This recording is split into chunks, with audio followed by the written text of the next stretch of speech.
One, two, three, let's go! Assalamualaikum warahmatullahi wabarakatuh. Kembali kita mulai belajar matematika minat untuk semester 2. Jadi seperti pernah saya sampaikan pada beberapa waktu yang lalu di grup, bahwa untuk semester 2 kita hanya belajar dua hal, yaitu distribusi binomial dan distribusi normal. Kedua pokok bahasan ini masuk dalam materi statistika dan peluang. Jadi nanti masih ada hubungannya terutama dengan peluang yang sudah pernah kita pelajari di matematika wajib. Namun sebelum masuk ke kedua distribusi tersebut, kita akan coba untuk mengingat kembali tepatnya pengertian dari variabel acak, variabel acak diskrit, dan sampai dengan distribusi probabilitas. Kita ingat kembali itu. Setelah itu baru nanti kita masuk ke distribusi binomial dan normal. Jadi untuk pertemuan kali ini atau materi minggu ini kita konsentrasi, kita fokus pada pada variabel acak diskrit. Nah, ingatkan kembali pengertian variabel, karena kita sudah sering menggunakan istilah ini. Ada variabel, ada konstanta. Jadi variabel itu sebenarnya ada suatu besaran yang nilainya tidak tunggal, artinya bisa diganti dengan beberapa nilai sesuai dengan yang disyaratkan. Nah, contohnya bilangan caca kurang dari 7, itu berarti bisa masuk nilai 0, 1, 2, 3, 4, 5 sampai 6. Kemudian bilangan asli kurang dari 9, itu berarti mulai 1, 2, 3 sampai 8. Ada lagi bilangan bulat lebih dari 7, nah itu berarti 8, 9, 10 dan seterusnya. Waktu tempuh kendaraan, ya ini tergantung kecepatan kendaraan tersebut, sehingga nanti bisa diganti nilainya. Yang berikutnya sedikit pengetahuan aja, konstanta itu adalah besaran juga yang nilainya tunggal, ya, yang nggak bisa diganti lagi. Kalau diganti dia jadi salah. Contohnya jumlah roda sepeda, jumlah hari dalam satu minggu, dan seterusnya. Ini contoh-contoh dari konstanta. Ya. Itu biasanya kita kenal kalau kita belajar aljabar, ya. Biasanya kenal variabel biasanya nyatakan dengan huruf, konstanta dengan bilangan atau angka tunggal. Ya, itu tadi pengertian dari variabel dan konstanta. Kita lanjut ke variabel. Jadi fokus kita ke variabelnya. Selanjutnya ada istilah variabel acak, ya. Jadi variabel tadi sudah didefinisikan atau diartikan sebagai besaran. Maka variabel acak ini adalah satu besaran yang kita inginkan terjadi dalam suatu percobaan, ya. Jadi kalau kita ikut definisinya, ya, variabel yang nilainya ditentukan oleh hasil percobaan. Jadi namanya percobaan itu bisa lebih dari satu, bahkan bisa banyak sekali. Apa yang kita inginkan terjadi, nah itulah yang disebut variabel acak. Misalkan kalau kita melakukan percobaan pelemparan mata uang logam, ya, mata uang logam, kalau kita lempar akan jatuh ke bawah, nanti yang muncul kemungkinannya antara gambar dan angka. Kalau kita coba beberapa kali pun yang muncul ya tetap antara gambar atau angka, tidak mungkin muncul yang lain. Nah, sekarang yang kita inginkan apa? Kalau kita inginkan munculnya angka, maka setiap muncul angka itu disebut variabel acak. Jadi kalau muncul angkanya 3 kali, maka itu disebut variabel acaknya 3. Nanti dibandingkan dengan banyaknya percobaan atau banyaknya pelemparan, maka itu jadi peluang munculnya angka itu yang disebut dengan variabel acak. Nah, dalam variabel acak itu juga dibagi dua lagi, ada yang diskrit dan ada yang tidak diskrit atau kontinu. Nah, variabel acak diskrit itu kalau didefinisikan adalah variabel yang tidak mengambil seluruh nilai yang ada dalam sebuah interval. Ya, Ini biasanya seperti contoh tadi, biasanya pelemparan mata uang, biasanya pelemparan mata dadu, itu yang percobaan-percobaan yang kita lakukan di sekolah atau di laboratorium. Dan nilai variabel acak diskrit biasanya berubah bilangan caca, yaitu 0 itu kalau yang kita inginkan nggak muncul sama sekali, 1 kalau yang kita inginkan muncul cuma sekali, dan seterusnya. Jadi dia lebih ke bilangan caca munculnya nanti, itu yang diskrit. Nah ini contohnya. Nah banyaknya rumah di kampung yang memiliki bel pintu, ya tentu bisa dihitung kan ini 1, 2, 3, 4 dan seterusnya. Bahkan kalau tidak ada sama sekali ya nggak apa-apa, dia variabel acaknya nilainya 0. Atau banyaknya TV yang terjual setiap tahun, atau banyaknya bohlam cacat yang ditemukan di sebuah gudang pabrik. Ya ini semuanya hitungannya adalah bilangan caca, karena yang bel itu pasti 1, 2, tidak mungkin satu rumah punya bel setengah, itu kan nggak mungkin. Jadi lebih ke bilangan caca. Nah kita bandingkan dengan definisi untuk variabel acak yang kontinu. Nah variabel kontinu itu variabel acak yang mengambil seluruh nilai yang ada di sebuah interval, dan ini biasanya bilangan real. Nah bilangan real itu adalah bilangan yang mencakup semua bilangan kecuali bilangan yang tidak real, gitu kan. Nah, bilangan real itu bisa bulat, bisa bilangan caca, bisa bilangan pecahan, bisa bilangan desimal, ya macam-macam, yang hampir semua bilangan ya. Nah contohnya ini, misalkan tinggi pria dapat berkisar antara 50 cm dan 150 cm.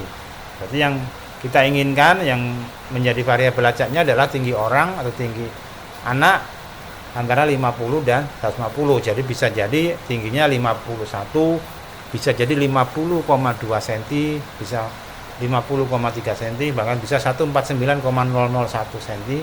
Kalau alat ukurnya detail banget seperti kayak milimeter skrup nih ya, itu bisa kecil banget gitu ya. Dan semuanya masuk, itu berarti kontinu.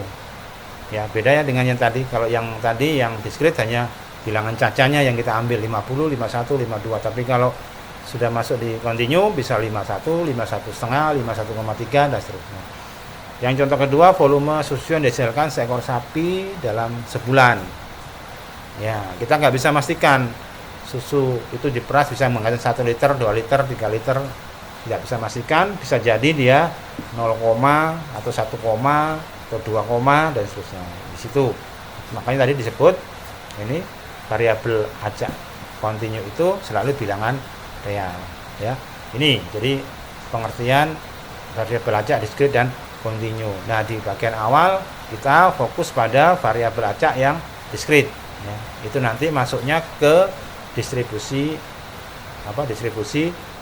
binomial.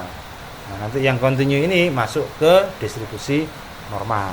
Oke, kita lanjutkan istilah-istilah yang ada di variabel acak supaya kita nanti untuk masuk ke binomialnya lebih mudah.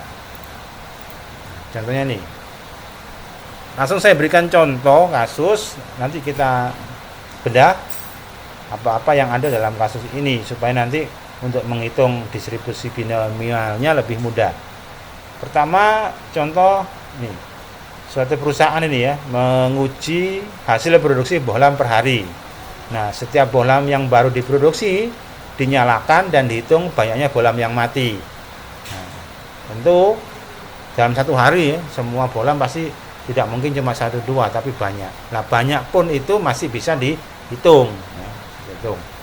Jadi dari pertanyaan ini bisa kita nyatakan variabel acak adalah banyaknya bohlam yang mati ya. Itu yang kita inginkan, maka dia disebut dengan variabel acaknya. Jadi kalau yang mati 5 berarti variabel acaknya ada 5, tidak mungkin 5,5 ya. Yang kedua, nilai yang mungkin untuk setiap variabel acak adalah 0, 1, 2, 3 dengan minimum 0. Artinya apa? Kalau variabel acaknya 0 berarti tidak ada yang rusak dalam satu hari itu. Misalkan, nah terus maksimumnya berapa? Ya tergantung produksi pabriknya. Kalau dia yang sehari bisa buat 100 bola lampu, maka kalau 100-100 nya mati semua, maka dia variabel acaknya 100. Karena yang kita inginkan yang mati kan variabel acaknya. Jadi yang kita inginkan adalah bolam yang mati. Ya, tergantung yang kita inginkan ya variabel acak. Nanti akan bisa jadi sebaliknya. Terus jenisnya variabel apa? Variabel acak apa? Kalau ini jelas ya. Produksi bolam itu pasti 0, 1, 2, 3 dan seterusnya. Nggak mungkin pecahan. Maka dia variabel acaknya variabel acak diskrit. Jelas ya kayaknya itu. Nah, contoh yang kedua, ini untuk menentukan titik leleh suatu zat. Nah, biasanya ini nyambung dengan fisika ya. Setiap zat dipanaskan dalam wadah dan dipasangi termometer Celcius. Jadi zatnya itu zat ya mungkin zat cair atau zat apa, kemudian dikasih termometer. Terus panasnya dinaikkan perlahan-lahan. Nah, variabel acaknya apa? Ya, titik leleh zat itu. Jadi zat itu misalkan dari padat kemudian dipanaskan, panasi terus, panasnya dinaikkan sampai dia mencapai lelehnya di mana. Jadi misalkan mulai 0 derajat ya pasti belum leleh 0, 1, 2, 3 dan seterusnya sampai leleh. Misalkan dia 50 derajat leleh, berarti titik lelehnya zat itu adalah 50 derajat. Tapi kita nggak bisa memastikan 50, bisa jadi 51 atau 50 setengah atau 50, sekian. Nah, ya di sini. Titik. Jadi berapa? Apa namanya? Ini nilainya. Ya, ini tentu dari 0 sampai 100 derajat. Asumsinya dengan 100 dia sudah leleh ya. Ini asumsi kita segitu. Jenisnya jelas kontinu. Kenapa kontinu? Karena nanti lelehnya bisa aja di 40 derajat, bisa 40 setengah, bisa 50, ya 50 setengah, bisa 99 setengah. Nah, maka dia sebut variabel acak yang kontinu. Ya, dengan dua contoh ini saya rasa jelas ya. Coba sekarang ini kamu baca sendiri. Coba diidentifikasi menjadi 3 bagian tadi.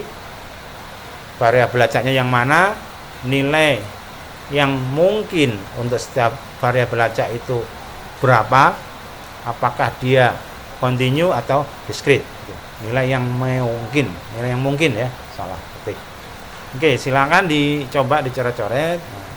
Nanti kalau ada kesulitan bisa tanyakan, bisa diskusikan dengan teman-teman kalian masing-masing ya. Kalau sudah silakan berhubungan dengan temannya, sama nggak jawabannya. Kalau ada perbedaan bisa hubungi saya ya. Saya nanti kita diskusikan sama-sama. Kalau masih bingung jelaskan ulang. Jadi untuk mengetahui berapa banyak curah hujan ya dipasang alat penakar, tahu namanya apa, yang bisa menampung sampai 200 ml ya.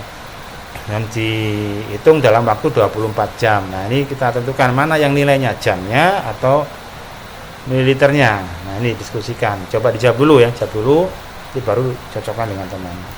Terus yang kedua, untuk menyelidiki ketahanan lampu LED tipe baru, lampu dinyalakan terus-menerus. Berarti tidak dimatikan, tidak batas waktu. Bisa jadi cuma 1 jam sudah putus, atau 2 jam, atau berapa jam, atau bahkan berapa hari, berapa minggu. Dia nggak putus-putus ya, berarti tahan lama. Itu nanti kita dihitung.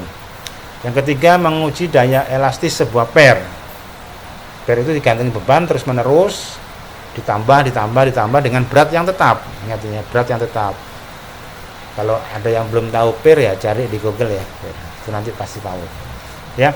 Sekali lagi kerjakan dulu, setelah itu bisa dicocokkan dengan teman-temannya satu kelas. Kalau satu kelas sama, insya Allah benar ya. Dan rasanya nggak mungkin kalau satu kelas tuh salah semua. Nah, nanti kalau ada perbedaan silakan diskusikan, silakan berargumen, cari sumber-sumbernya. Kalau masih tetap berbeda, silahkan hubungi saya. Oke.